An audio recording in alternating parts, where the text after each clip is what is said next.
हर साल रमज़ान आता है और हम सोचते हैं इस दफ़ा हेल्दी भी रहेंगे और इबादत भी ज़्यादा करेंगे। लेकिन होता क्या है, इफ्तार के बाद हैवीनेस, नींद, थकन और तरावीह मुश्किल लगने लगती है।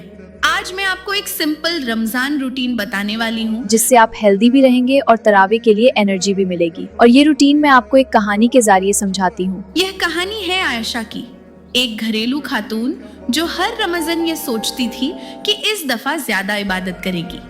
रमजान शुरू होता, सुबह सहरी, फिर बच्चों का ख्याल, घर के काम, सफाई, किचन और फिर इफ्तार की लंबी प्रिपरेशन।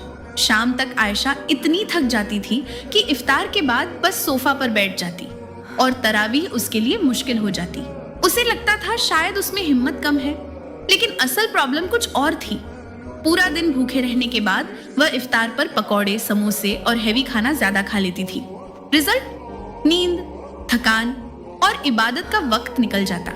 आयशा की बहन आयशा के घर आई हुई थी। उसने देखा कि आयशा बहुत थकी हुई महसूस कर रही है।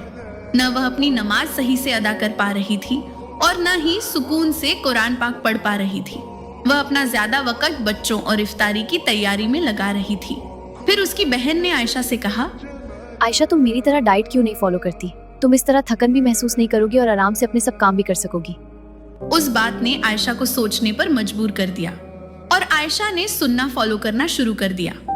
आयशा ने रोजा सिर्फ 2 खजूर और पानी से खोला, फिर तुरंत हेवी खाना खाने के बजाय मगरिब की नमाज पढ़ी। 10 मिनट बाद हल्का सा बैलेंस्ड मील लिया, थोड़ी रोटी, सालन और सलाद। उसने फ्राइड फूड रोज का हिस्सा बनाना छोड़ दिया। सहरी में भी चेंज किया। अब वह सिर्फ चाय पर डिपेंड नहीं करती थी, अंडा, दही और पानी जरूर लेती। इस छोटी सी चेंज ने उसकी एनर्जी पूरा दिन स्टेबल रखी। सबसे सरप्राइजिंग चेंज ये हुआ, अब आयशा तरावीह में थकती नहीं थी। किचन का काम उसने पहले प्लान करना शुरू किया। कुछ प्रेपरेशन, दिन में सिंपल इफ्तार मेन्यू, अननेसेसरी डिशेस बंद। अब उसके पास वक्त भी था और एनर्जी भी। तरावीह के बाद वह सुकून से कुरान भी पढ़ने लगी। रमजान के आखिरी दिनों में आयशा ने एक चीज महसूस की।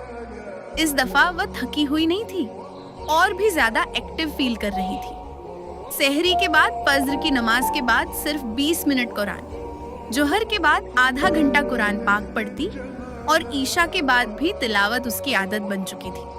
धीरे धीरे, बिना महसूस किए, आयशा ने पूरा कुरान पाक मुकम्मल कर लिया। तरावीह भी इस बार बोझ नहीं लगी, बल्कि वह एक्सरसाइज समझकर पूरी अदा करती रही। आयशा को फील हुआ कि उसके चेहरे पर फर्क आ रहा है। इस दफा डाइट की वजह से चेहरे पर रौनक नजर आ रही थी। और सच यह था, जब उसने अपनी डाइट सिंपल की तो इबादत मुश्किल नहीं रही।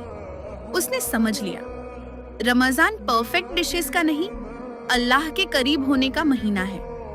अगर आप भी इस रमजान अपनी जिंदगी चेंज करना चाहते हैं तो कमेंट में लिखें, I accept this Ramzan challenge.